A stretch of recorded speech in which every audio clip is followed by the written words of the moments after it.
esa renta. Además, el Estado entonces lo que le queda es endeudarse afuera para poder mantener.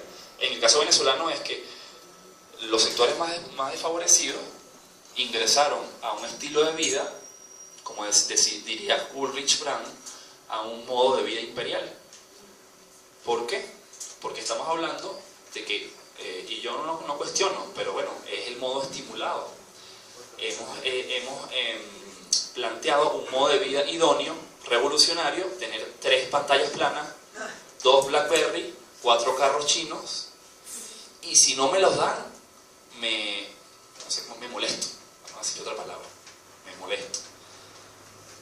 Y claro, eso va creciendo.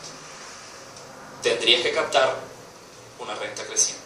Si hay una crisis económica, ahí vas a tener una cosa que va a cruzar, y una crisis interna, que un poco, por eso voy, las bases políticas de la crisis venezolana actual son históricas y también están determinadas por una especie de cosas que se está repitiendo como parecía la de los años 80. Pero bueno, sí, en efecto, es una gran cantidad de dinero que entra a la economía venezolana. Pero yo quiero insistir, el problema no es la renta per se, sino el metabolismo que recibe esa renta. Mientras más fuerte, por llamarlo de una forma, es esa economía, la renta le va a hacer menos daño. Pero Venezuela ha sido históricamente una economía muy vulnerable, que recibe otro boom de renta, ahora por lo que llaman el efecto China, desde el año 2004, y bueno, ahí están los resultados. 97% de dependencia del petróleo. Dios nos libre a los venezolanos de que el petróleo baje, que ya tenemos una deuda con los chinos de más de 40.000 millones de dólares. Pero esas exportaciones son solamente de petróleo crudo. Si tienen, incluyendo petróleos procesados en Estados Unidos, además, porque nosotros tenemos con Citgo, tenemos empresas de refinación en los Estados Unidos. Eso es un proyecto hecho en la época neoliberal, esto de llevar empresas de la empresa venezolana a Estados Unidos. Pero sí hay crudos y refinados. Los países árabes, ellos, pues que se sepa que tienen industria productiva de otro tipo, no hay, ellos solamente por petróleo. Y ellos tienen problemas económicos. Claro, pero vuelvo justamente un poco por lo que digo. Cada país, nosotros tenemos similitudes estructurales con los países de América Latina y tenemos similitudes estructurales con los países petroleros, pero no somos ninguno de esos países. Hay, por supuesto, todo, es decir, un ejemplo, ¿no? Solo piensa en que la economía es un correlato de las relaciones sociales, políticas y culturales de un país. Eso significa que el proceso, por ejemplo, el proceso de producción y captación de renta tiene relación con nuestro ordenamiento territorial, que es un 90% de gente metida aquí con una concepción sobre la vida y un tipo de consumo. Es decir, la gente, si tú ahorita pretendieras tratar de cambiar un tipo de consumo en la cultura venezolana, tendrías una resistencia incluso en los sectores desfavorecidos que quieren un estilo de vida. Es decir, hay un correlato entre esta economía, como números, estadísticas, y la forma en la cual se organiza el territorio, la forma en la cual la gente se piensa y se relaciona y se organiza. ¿Por qué te digo esto? Bueno, la sociedad saudí, sabemos que es muy diferente. Además, el modelo político también, ¿no? Si no podemos desconectar, no podemos desconectar una cosa de otra. Hay que también pensar, hay como decir, vivir en Venezuela y ver cómo el rentismo petrolero no es un modelo solo económico, es un estilo de vida, una forma en la cual se ocupa el territorio, se ordenan las ciudades, por ejemplo, se piensa, y por supuesto cada presidente que se enfrenta a eso tiene que construir un discurso para adaptarse a eso, para que el modelo sea funcional en ese sentido. Yo creo que las preguntas que los compañeros están haciendo se refieren al hecho que en México hay un proyecto de privatización del petróleo, en donde a veces se pone lo que no se puede poner, pero se quiere poner en comparación lo que está pasando en México con lo que está pasando en Venezuela. Hay que subrayar que en Venezuela hay un proceso revolucionario, en donde la industria petrolera está en manos de este proyecto, y en México es completamente neoliberal. Y tiene mucha importancia lo que dice el compañero con respecto a los países árabe. Por ejemplo, Libia, la Libia de Gaddafi, durante los primeros 20 años de la Libia de Gaddafi fueron, digamos, entre comillas, los mejores, en donde se bajaron mucho los índices de desigualdad. Por ejemplo, la gente se daba una contribución con la renta petrolera para adquirir un coche. Tú te casabas, te daban una contribución, te querías comprar una casa, te pagaban hasta el 60%. Sin embargo, el error cuando pensamos en estos aspectos es ¿a qué aspiramos? Es decir, ¿a qué modelo aspiramos? Si yo me pongo como modelo el modelo neoliberal, que tengo que insertarme de forma competitiva a nivel de la economía mundial, entonces claramente la idea es cómo hago que mi empresa petrolera sea la más buena y más competitiva y cómo puedo sacar a lo máximo este petróleo. Y acuérdense que, por ejemplo, Gaddafi lo que quería era que Libia fuera un referente a nivel internacional. Yo creo que aquí el petróleo, lo que sugiere Millán es que el petróleo tiene que tener otra finalidad, no tiene que tener una finalidad extractivista. Es muy importante, porque Venezuela ha reducido mucho los índices de desigualdad, pero la finalidad a donde llegamos no es para que se inserte a nivel de la economía mundial. Realmente, como dijo en el principio, no hay que olvidarse que estamos en una economía de extensión mundial y extensión capitalista. Yo creo que eso es el núcleo básico. Hay dos cosas que me gustaría aclarar, y gracias por las dos últimas intervenciones, ¿no? Una, es fundamental, importante, que la sociedad mexicana defienda que el petróleo sea administrado por los mexicanos, aunque bueno, en este caso, seguramente al igual que otros países, no son todos los mexicanos, seguramente es un grupo que termina controlando, ¿no? Pero bueno, esa es parte de las complejidades del debate, pero no quiero decir, yo les planteo, yo soy un gran crítico a esto que se ha llamado la civilización petrolera, hacia este modelo global que tenemos en la actualidad, pero que nosotros vivimos. Venezuela vive de eso, ¿no? En este caso. Esto significa que una transición post-petrolera, en el caso nuestro, no es que mañana, así, porque es un poco lo que se ha entendido como en la crítica, que mañana tú cierras el grifo de petróleo y empiezas a ver cómo hace, ¿no? Y eso no es cierto. La transición post-petrolera es una transición progresiva, compleja. Recuerden que todo patrón energético además está relacionado con un patrón tecnológico, y todo patrón tecnológico está relacionado con un patrón de ordenamiento de la sociedad. Entonces tendrías que desmantelar un montón de cosas en realidad, y eso es muy complicado. Pero de ahí a que no se haga nada, o que más bien se profundice el modelo, eso ya es otra cosa. Eso es una cosa muy diferente. Por lo que tú dices, es que es muy cierto, ¿no? La siembra del petróleo, vamos a tratar de llevarlo a México, ¿no? Pero algo así, ¿no? Te está diciendo, o sea, este concepto te está diciendo, bueno, en primera instancia, ¿cuánta renta necesitas? En Venezuela te diría, vamos a sacar más petróleo para tener más renta, pero en Venezuela en primera instancia hay un problema, es decir, como me lo hace aclarar el compañero, falta de renta no es, inicialmente.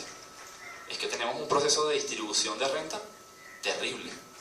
Y esa distribución de la renta no es solo por una racionalidad económica, sino por un problema político, de correlaciones de fuerzas incluso globales. Es decir, las élites que distribuyen la renta también se conectan con los factores del capital internacional y generan un sistema de dominación basado en esa forma de distribución de la renta. Es decir, un problema geopolítico, digámoslo así, para no ser en ese sentido.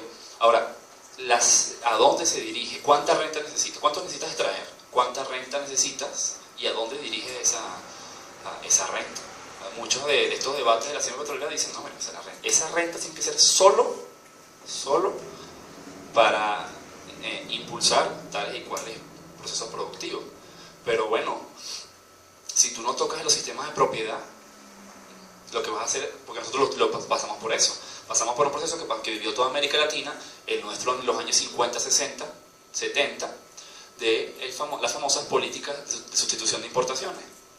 Pero si tú empiezas a dirigir la renta y no tocas los sistemas de propiedad, lo que vas a hacer es redistribuir la renta y crear una burguesía industrial, como nos pasó a nosotros, que terminó siendo una burguesía industrial soberbia y que después es la que le da el golpe a Chávez en el año 2002 a un proceso popular.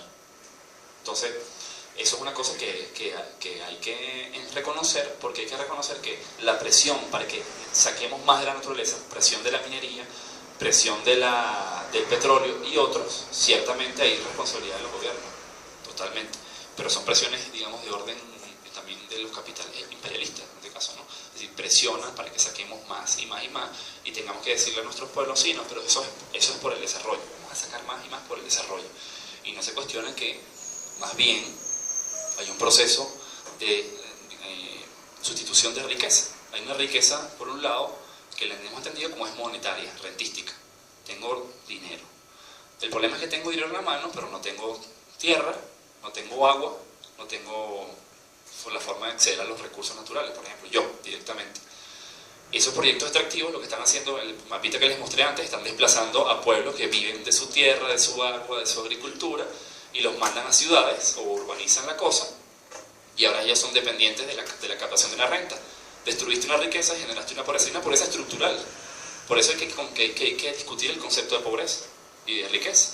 La pobreza, la genealogía de la pobreza está en ese desplazamiento que vimos ahí, que es histórico, desde la colonia hasta el sol de hoy, un desplazamiento de territorios de sus pueblos, los sacan, lo que llaman la acumulación por reposición, los sacan de ahí, y ahora la riqueza tuya va a ser monetaria, para intercambiarlo por productos procesados que no son míos, sino son de grandes empresas nacionales o internacionales. Eso hay que discutirlo un poco, porque eso está muy relacionado con el problema del extractivismo.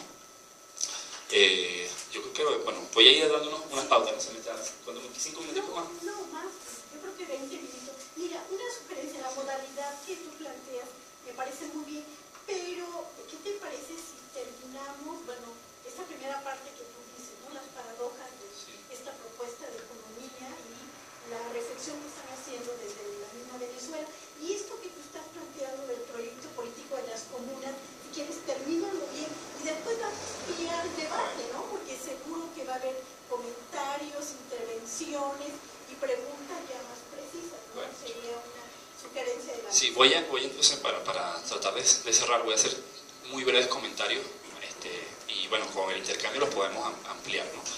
El proyecto de las comunas, en efecto, es un proyecto planteado inicialmente, en verdad la comuna, por supuesto, no la inventa el presidente Chávez, la introducen como debate importante en el país a partir del año 2007, y comienza a ser incluso directriz de organización y pasa a ser parte del Plan de Desarrollo Nacional desde el año 2013, en lo que llaman el Plan de la Patria. Pero una cosa importante, que el proceso neoliberal impulsa el debate sobre los bienes comunes, que yo sé que es un debate muy conocido en América Latina, es un debate importante para América Latina porque digamos que el imperialismo va por sus recursos naturales, ¿no? O los llamados recursos naturales, sus bienes comunes, pero lo interesante es que con el avance neoliberal, incluso en los centros del sistema capitalista, Europa, todo lo que está pasando en Europa, lo que ha pasado en los Estados Unidos y otros países, se ha globalizado la discusión. Hoy en día se habla de los commons, de los comunes, y es un debate importante que está diciendo, nos han dicho que hay una dicotomía entre sector privado y sector público, pero nosotros en verdad no accedemos a ninguna de esas dos. No accedemos a lo privado, evidentemente es privado, pero lo público sigue estando administrado por un Estado que históricamente es la palanca, o ha sido históricamente la palanca del capitalismo. Es decir, el Estado tiene una función vital para el capitalismo, inclusive en la era neoliberal. Inclusive en la era neoliberal, que se habla del Estado mínimo. Es fundamental el papel del Estado en la era neoliberal. Y por eso se habla de un tercer sector, que es el sector de los comunes. Y se habla de producción, de bienes comunes y incluso de producción inmaterial. Una cosa interesantísima, pero es una corriente global, en la cual hay que unirse.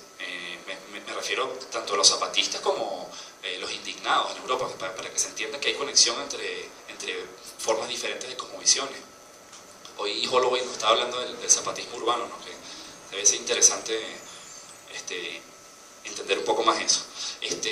Plantearnos un debate más amplio sobre la crítica radical al concepto de desarrollo que los gobiernos o los movimientos sociales de Bolivia, Ecuador y sus gobiernos han planteado no un desarrollo alternativo, sino por lo menos en los debates una alternativa al desarrollo. Pensar que ese concepto mismo es una especie de índice programático de toda una relación de poder, también que hay que pensarlo en ese sentido, ¿no? Y pensar un poco, bueno, en otras escalas territoriales para pensar, porque siempre hemos tenido la clave para pensar a todo ha sido lo nacional. Venezuela tiene que desarrollarse, México tiene que desarrollarse, otro país. Entonces, es decir, ¿qué significa el desarrollo de Venezuela como decía Wallerstein decía, bueno, dice, no, está vivo, bueno, los países no se desarrollan. Eso no es cierto. Lo que se desarrolla es el sistema mundial, el sistema mundo capitalista. Y su formación es polarizante. Genera centros y periferias, necesariamente. El capitalismo necesita generar centros y periferias, desarrollados y subdesarrollados en el lenguaje contemporáneo, necesariamente, para externalizar costos, etc. Entonces, habría que discutir algunas cosas de esas. Esto me parece una cosa importante, porque hay un concepto de revolución que vale la pena repensar también. Estoy tratando de poner sobre la mesa algunas cosas para repensar algunos conceptos, porque es importante. La revolución normalmente la hemos pensado como un crack, un momento que parte en la historia y comienza otra cosa diferente, ¿no? Y también ha sido pensado en clave estructuralista también, ¿no? Pero hay una forma también, o se puede plantear una forma de pensar la revolución más germinal, y que además de ser germinal sea no desde la idea de la tabula rasa, ¿no? Este es el capitalismo y este es el proyecto que queramos, socialismo, comunismo, anarquismo, es este. Entonces yo saco este y meto el otro. O sea, decir, bueno, no, todo sistema o el sistema que queremos va a nacer de las entrañas del sistema que tenemos, va a germinar del sistema que tenemos.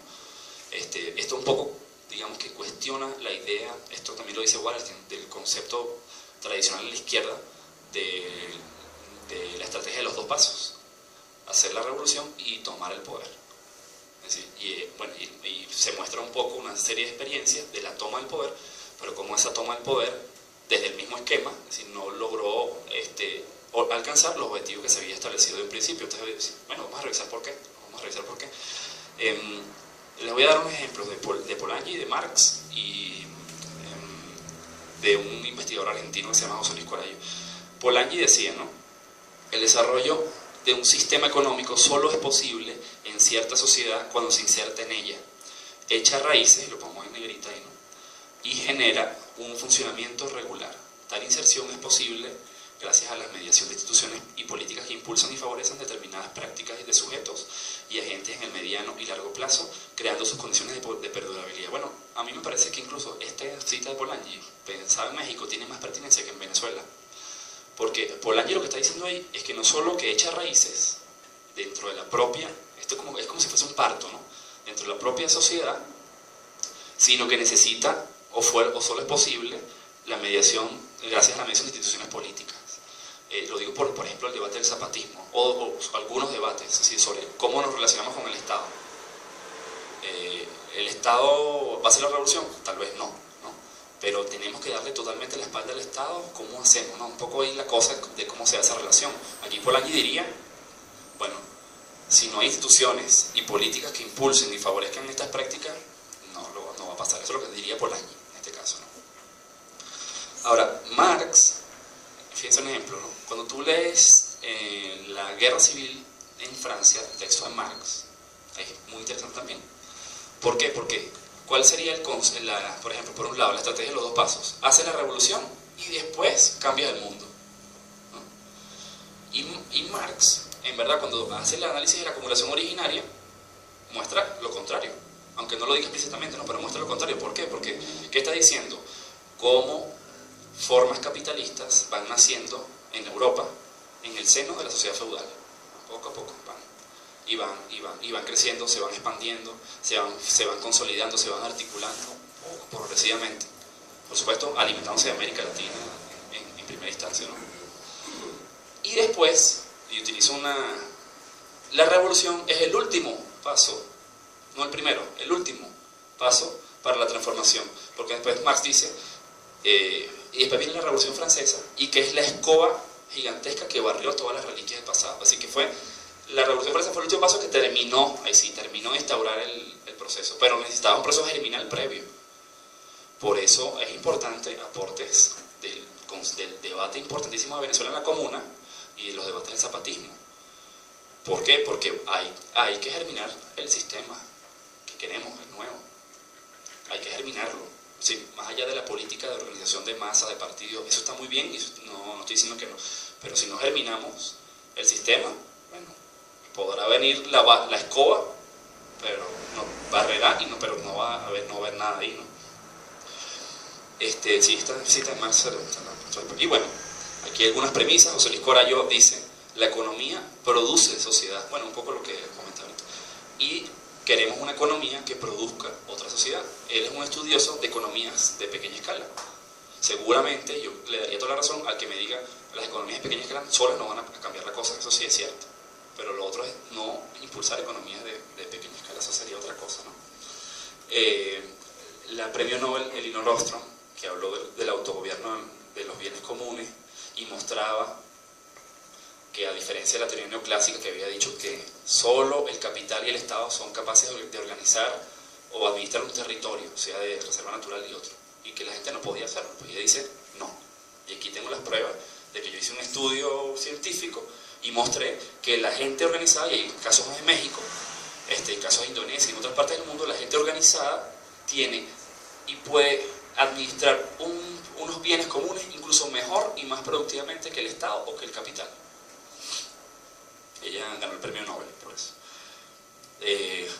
Raúl Gatica fue un compañero que nos visitó de la CIPO, de la Confederación Indígena de Pueblos de Oaxaca, allá en Caracas, y dijo una frase que a mí no se me olvidó, que decía que una forma de resistir el capitalismo era crear comunidad. No se me olvidó nunca, porque es totalmente cierto. Si no creamos comunidad, yo creo que este proceso de urbanización tiene una tendencia a fragmentar, a crear individualidades. Entonces, bueno, una cosa también que hay que pensar.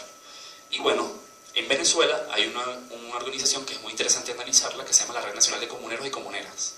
Tiene una relación con el Estado compleja, contradictoria, y a veces parece institucionalizado, pero por otro lado parece movimiento social, tiene formas de autonomía, a veces está muy relacionada con el gobierno, es muy complejo, pero es interesante, ¿no?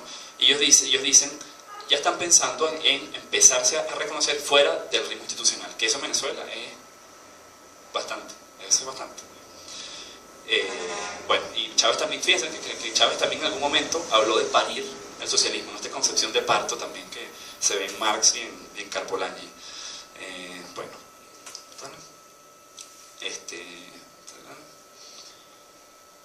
Bueno, y trato termino que bueno, ¿por qué? Porque es una palanca del capitalismo y al final va a impedir que las comunas se formen.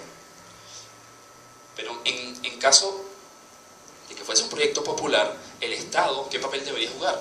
Y hay una cosa que parece, como al menos inicialmente parece clara, que es que el Estado tiene que protegerse de los flujos de capital. Ahí también está el tema de integración, el papel que tiene el Estado y las teorías de desconexión.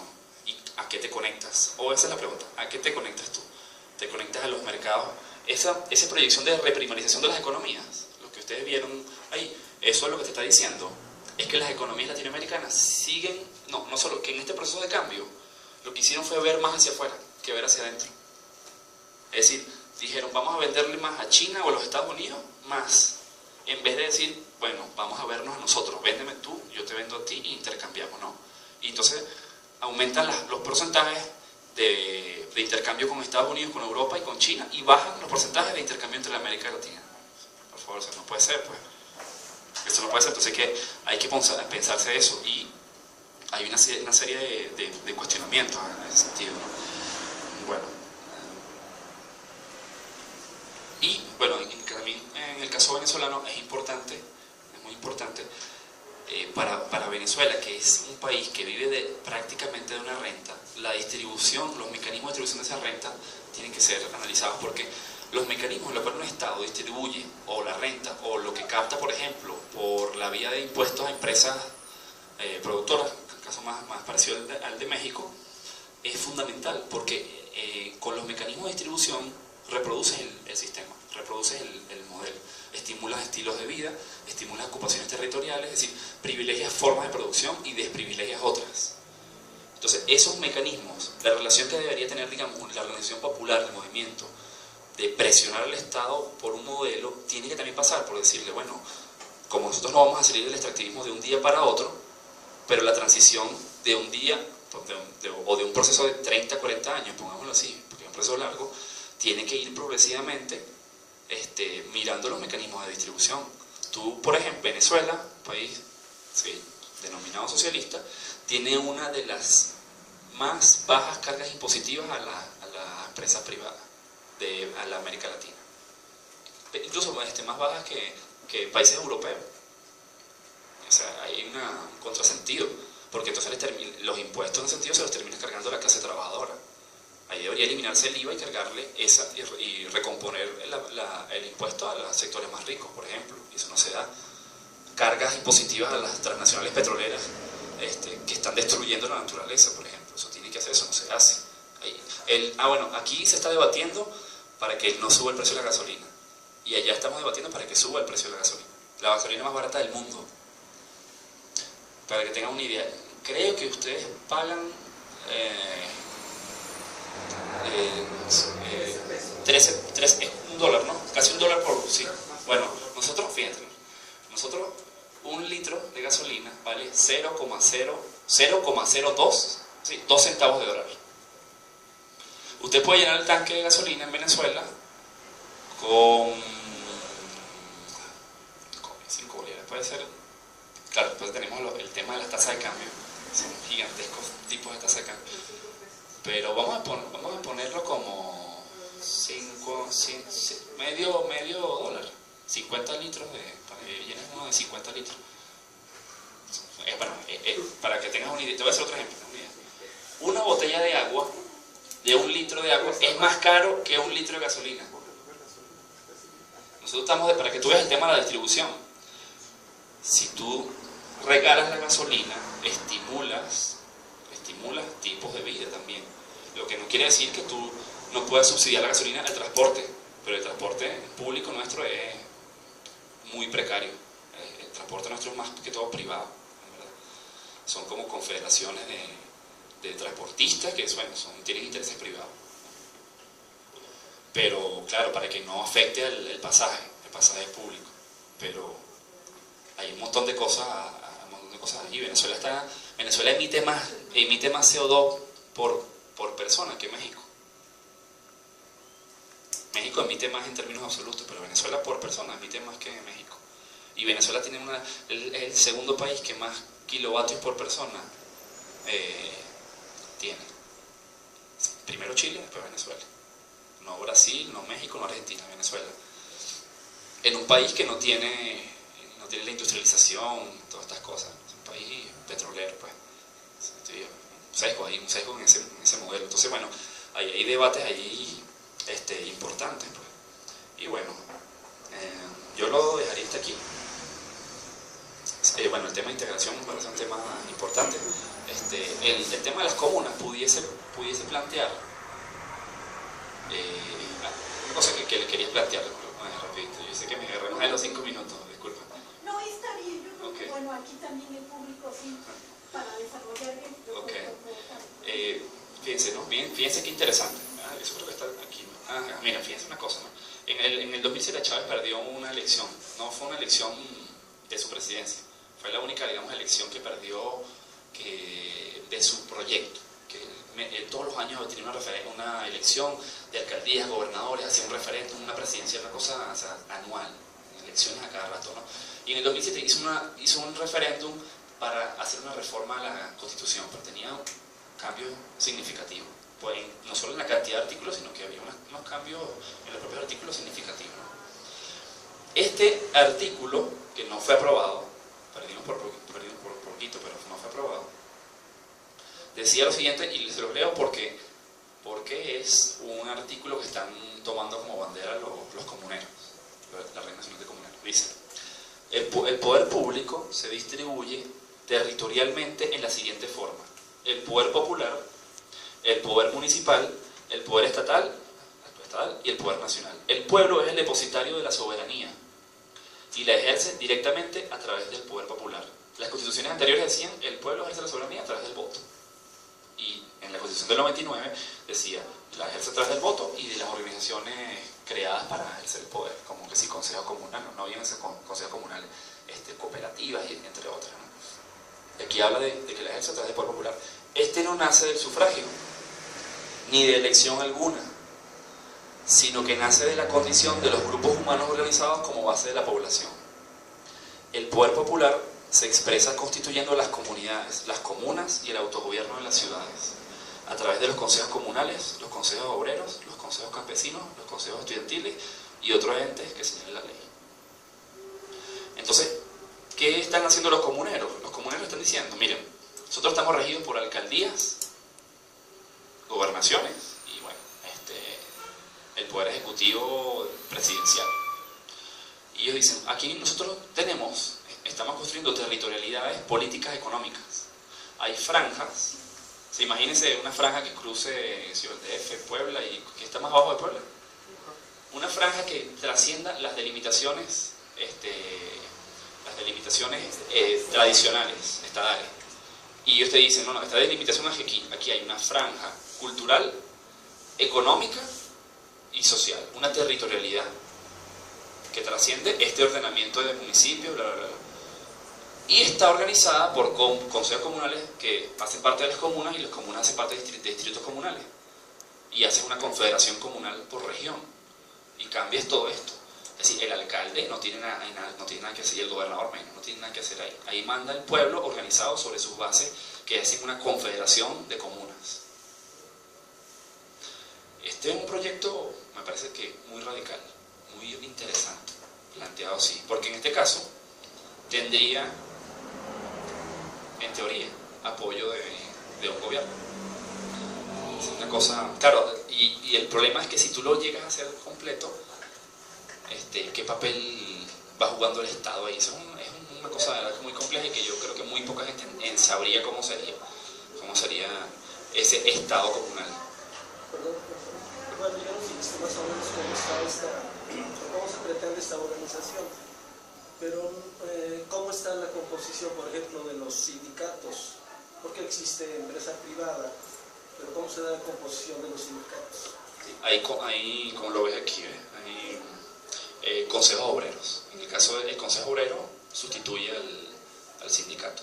Y los consejos obreros también son poder popular y también se organizan. Acuérdate que el obrero puede ser que viva en el sitio donde trabaja, pero también puede ser que se desplace a una fábrica. Hay un consejo obrero no territorial, que es una organización, y una territorial, en este caso. Bueno, no pretendo hacer un diálogo, pero bueno, aquí en México hay lo que se conoce un sindicato blanco, que es un sindicato de empresa, y por otro lado hay el surgimiento probablemente de sindicatos que defienden los intereses de los trabajadores, ¿verdad? En ese sentido no sé cómo se esté dando la correlación de fuerzas ahí en Venezuela. Sí, bueno, ha sido un proceso largo, pero los sindicatos han sido prácticamente cooptados en su grandísima mayoría por los poderes establecidos, poderes de oposición o de gobierno, ha sido muy cooptada. En todo caso, y gracias por que me pregunte, Venezuela, fíjense por ejemplo, en PDVSA trabajan más o menos ahora, ¿no? Para hacer un número grande, unos 120.000 personas en PDVSA. Eso, si la población económicamente activa de Venezuela hace como 14 millones, 13 millones y medio, 14 millones. En teoría, esos 120.000 personas producen el 97% de las divisas que entran. ¿Qué quiero decir con esto? Bueno, Venezuela no tiene exactamente una clase trabajadora, sí, pero digamos esta clase obrera, industrial, sindicada, obrera, es muy pequeña también, o es pequeña. No es decir, nosotros tenemos una composición de trabajadores de la llamada economía informal gigantesca. No hay un sistema corporativista. En ese sentido, no es como en otros países. ¿Sí? Nosotros, por ejemplo, los trabajadores de la economía informal, que han sido llamados históricamente buhoneros, no sé cómo los llamen aquí, sí, son los que ponen, consiguen productos de importación traídos por cualquier cosa y ponen sus manteles en la que venden. Bueno, esa es una proporción importante de la población, por ejemplo. Es para darte una idea, sí, hay una composición social de los trabajadores que es diferente, ¿no? Por eso habría que pensarlo. Yo, lo dejo hasta aquí. Entonces, para